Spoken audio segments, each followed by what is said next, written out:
ये साल था 1945 का। जापान के हिरोशिमा और नागासाकी पर अमेरिका ने 2 परमाणु बम गिराए। दूसरा विश्व युद्ध इसके साथ खत्म हो गया। किसी भी सशस्त्र संघर्ष में न्यूक्लियर वेपन का पहला इस्तेमाल था, विनाशकारी इस्तेमाल। हालांकि इस ऊर्जा का इस्तेमाल बिजली बनाने के लिए भी होता था। अब इसका और ज्यादा ताकतवर रूप सामने आ रहा है, ऐसा वैज्ञानिक बता रहे हैं। विस्तार से इसके बारे में बात करेंगे।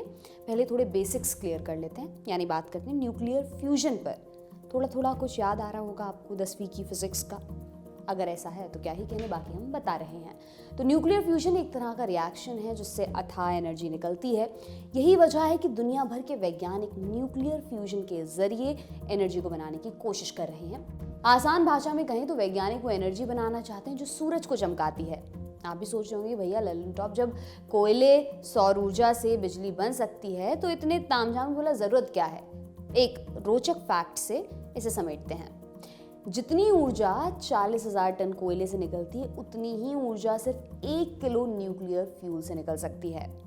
हाल ही में वैज्ञानिकों को इस दिशा में बड़ी सफलताएं भी मिली हैं। एक एक कर उनके बारे में बात कर लेते हैं। जापान में दुनिया का सबसे बड़ा न्यूक्लियर फ्यूजन रिएक्टर अब एक्सपेरिमेंट करने के लिए चालू हो गया है। कैलिफोर्निया की लॉरेंस लिवरमोर लेबोरेटरी ने न्यूक्लियर फ्यूजन के जरिए पिछले 1 साल में 3 बार नेट पॉजिटिव एनर्जी बनाई है। नेट पॉजिटिव एनर्जी यानी जितनी ऊर्जा बिजली बनाने में लग रही है, टोटल बिजली उससे ज्यादा निकले। तो आज के एपिसोड में हम जानेंगे ये न्यूक्लियर फ्यूजन कैसे होता है, सूरज जितनी एनर्जी के लिए वैज्ञानिकों ने क्या रास्ता निकाला है, कैसे ये सारी चीजें पूरी दुनिया के भविष्य को बदल सकती हैं, और ये सारी बातें आपको समझाएंगे एकदम लल्लन टॉप तरीके से। नमस्कार, मेरा नाम दिव्यांशी सुमराव है। आप देख रहे हैं लल्लन टॉप का विज्ञान से जुड़ा कार्यक्रम साइंसकारी।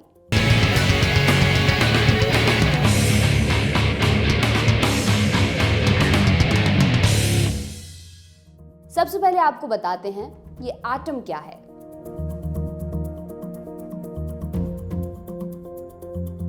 न्यूक्लियर फ्यूजन को समझने के लिए एटम को समझना जरूरी है, क्योंकि ये एटम ही हर चीज की शुरुआत है। एटम माने सबसे छोटा पार्टिकल जिससे सारी दुनिया बनी है। कैसे? जैसे एक एक ईंट जोड़कर दीवार बनती है, वैसे एटम्स जुड़कर एक तत्व बनाते हैं। एक उदाहरण से आपको इसे समझाते हैं। मान लीजिए एक सोने की चेन है, अब इसे तोड़ दीजिए। तोड़ देने पर चेन नहीं रहेगी, पर सोना जरूर रहेगा। अब अगर सोने को करोड़ों टुकड़ों में तोड़ा जाए तब एक सबसे छोटा कण मिल जाएगा। इस कण को तोड़ने के बाद सोना नहीं रहेगा। इस सबसे छोटे कण को ही सोने का एटम कहेंगे। लेकिन सोने के एटम को अगर तोड़ेंगे तो वो सोना नहीं रहेगा, क्योंकि एटम के अंदर भी कुछ और पार्टिकल्स होते हैं। तब एटम उन पार्टिकल्स में टूट जाएगा। तो एटम के 3 पार्टिकल्स कौन से हैं? Proton, neutron, electron. और एटम दिखता कैसा है? सौरमंडल जैसा। माने जैसे सूरज सौरमंडल के बीच में होता है और ग्रह उसके चक्कर लगाते हैं, वैसे ही प्रोटॉन और न्यूट्रॉन गेंदों के ढेर की तरह बीच में होते हैं और इलेक्ट्रॉन इस ढेर के चक्कर लगाते हैं। इस प्रोटॉन और न्यूट्रॉन के ढेर को हम न्यूक्लियस कहते हैं। प्रोटॉन के नंबर से ही एलिमेंट यानी तत्व की पहचान होती है। अगर आप ऑक्सीजन का एक एटम अमेरिका से ले लें और दूसरा भारत से, तो भी प्रोटॉन की जो संख्या है वो फिक्स्ड होगी। इतना छोटे होने के बाद भी इन पार्टिकल्स में बहुत ज्यादा एनर्जी होती है। चाहे एटम बॉम्ब हो या सूरज की गर्मी, दोनों की वजह ये पार्टिकल्स ही हैं। वो कैसे, ये भी आपको बताते हैं।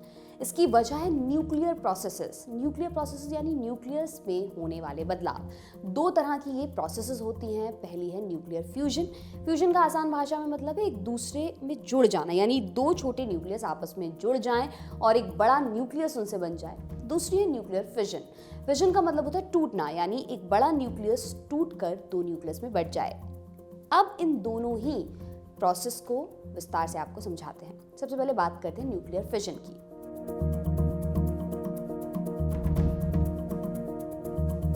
जैसा कि हमने बताया, फिजन का मतलब होता है टूटना, यानी एक बड़ा न्यूक्लियस टूटकर 2 न्यूक्लियस में बंट जाए।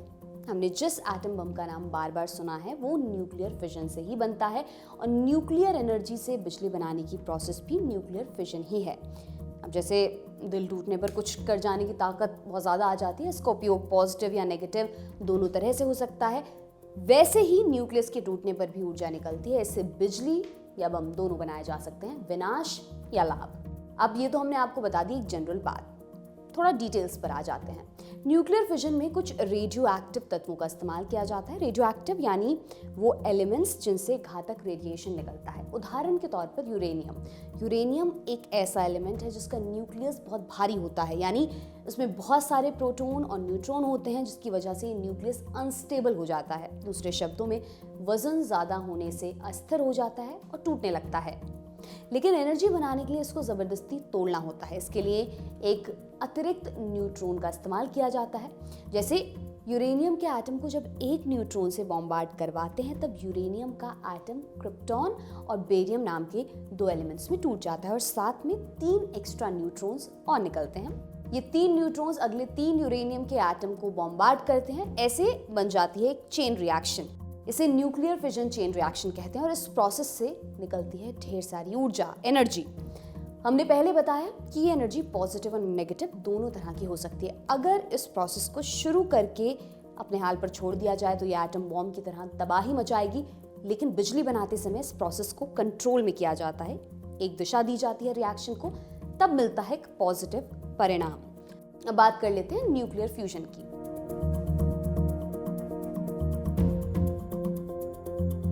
इसमें न्यूक्लियर फिजन के मुकाबले 4 गुना ज़्यादा एनर्जी निकलती है। न्यूक्लियर फ्यूजन को आसान भाषा में कहें तो आपने वो कहावत सुनी होगी, 1 और 1 11। ये कुछ वैसा ही है। इसमें 2 न्यूक्लियस फ्यूज हो जाते हैं, यानी आपस में मिल जाते हैं, नतीजतन बहुत ज़्यादा एनर्जी रिलीज होती है। इसमें 2 बहुत छोटे न्यूक्लियस मिलकर एक बड़ा न्यूक्लियस बनाते हैं। जैसे 2 हाइड्रोजन के न्यूक्लियस फ्यूज होकर एक हीलियम का न्यूक्लियस बना देते हैं। अब आप ये सोच रहे होंगे, अगर इतना फायदा होता है तो हम न्यूक्लियर फ्यूजन से बिजली क्यों नहीं बनाते हैं? क्योंकि इसमें कुछ पेचीदगियां हैं। कैसी पेचीदगियां, समझते हैं। सबसे पहले तो ये वो हाइड्रोजन नहीं है जो हवा में होती है, ये हाइड्रोजन के आइसोटोप होते हैं। आइसोटोप का आसान मतलब है किसी एलिमेंट का जुड़वा भाई। ये जुड़वा भाई दिखने में हम शक्ल है, बस कुछ हरकतों का फर्क है। कैसे? हमने आपको पहले बताया कि हर एलिमेंट में प्रोटॉन की संख्या फिक्स होती है। अगर वो संख्या बदली तो एलिमेंट ही बदल जाएगा। जैसे हाइड्रोजन में सिर्फ 1 प्रोटॉन होता है, अगर 2 हुए तो वो हीलियम बन जाएगा। लेकिन न्यूक्लियस में न्यूट्रॉन भी होता है। न्यूट्रॉन की संख्या बढ़ने से तत्व नहीं बदलता, बस कुछ कैरेक्टरिस्टिक्स बदल जाती हैं। और जब किसी एलिमेंट में न्यूट्रॉन की संख्या बदलती है तो वो आइसोटोप कहलाता है। न्यूक्लियर फ्यूजन में हाइड्रोजन के 2 अलग अलग आइसोटोप्स की जरूरत होती है। इनका नाम ड्यूटेरियम और ट्राइटियम है। दूसरी बात, इस ड्यूटेरियम और ट्राइटियम का प्लाज्मा स्टेट में होना। अब ये प्लाज्मा स्टेट क्या है, इसको भी समझ लेते हैं। आप सबने सुना है हर पदार्थ या मैटर 3 स्टेट में होता है, ठोस, तरल या गैस, यानी सॉलिड, लिक्विड या गैस।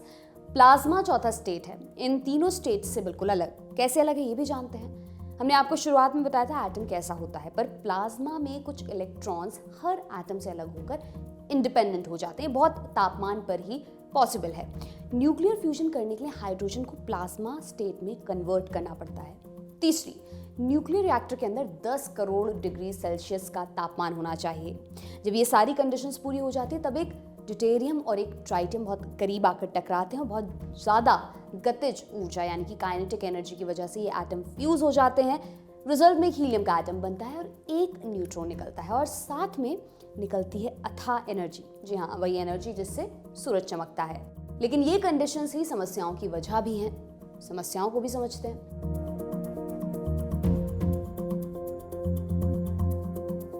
हमने अभी आपको बताया कि न्यूक्लियर फ्यूजन कितना मुश्किल है। इस वजह से न्यूक्लियर फ्यूजन में कुछ समस्याएं पैदा हो जाती हैं। पहली समस्या ये है कि न्यूक्लियर रिएक्शन से पहले हाइड्रोजन को प्लाज्मा स्टेट में कन्वर्ट करना।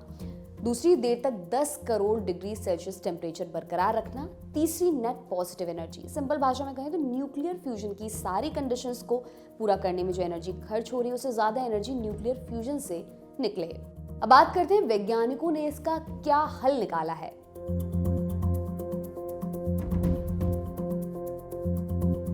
कैलिफोर्निया की लॉरेंस लिवरमोर लेबोरेटरी ने एक फैसिलिटी बनाई है। इसका साइज 3 फुटबॉल फील्ड्स के बराबर है। इसमें होने वाली प्रोसेस सिंपल तरीके से समझते हैं। इसमें लेज़र बीम का इस्तेमाल होता है। लेज़र बीम यानी लेज़र की किरणें, थोड़ी वैसी लेज़र जो आप मेले में खरीदते हैं, बस फर्क इतना है ये लेज़र बीम एक हाई लेवल एनर्जी वाली होती है। इसमें 192 लेज़र किरणों को धीरे धीरे एम्पलीफाई किया जाता है यानी बढ़ाया जाता है। रिएक्टर के अंदर हाई प्रेशर और हाई टेम्परेचर बनाने के लिए सबसे पहले बिजली से फ्लैश लैंप्स चलाए जाते हैं जिससे बिजली लाइट में कन्वर्ट हो जाती है। ये लाइट लेज़र ग्लास के एम्पलीफायर में एब्सॉर्ब हो जाती है। एम्पलीफायर एक ऐसी मशीन होती है जिसके जरिए किसी भी किरण की एनर्जी को बढ़ाया जा सकता है। इन एम्पलीफायर्स की मदद से लेजर किरणों की एनर्जी करोड़ों गुना बढ़ जाती है। तब इन लेजर किरणों को रिएक्टर के अंदर डाला जाता है, एक 10 mm के टारगेट पर केंद्रित किया जाता है। तब उस टारगेट के अंदर बहुत ज्यादा प्रेशर और टेम्परेचर बनता है और सेकंड से भी कम हिस्से के लिए सूरज जितनी एनर्जी बनती है। अब इस प्रोसेस के जरिए नेट पॉजिटिव एनर्जी बन गई है। हालांकि ये पॉजिटिव एनर्जी एक केतली भर पानी गर्म करने जितनी ही है, पर आने वाले समय में उसको और बढ़ाया जा सकता है।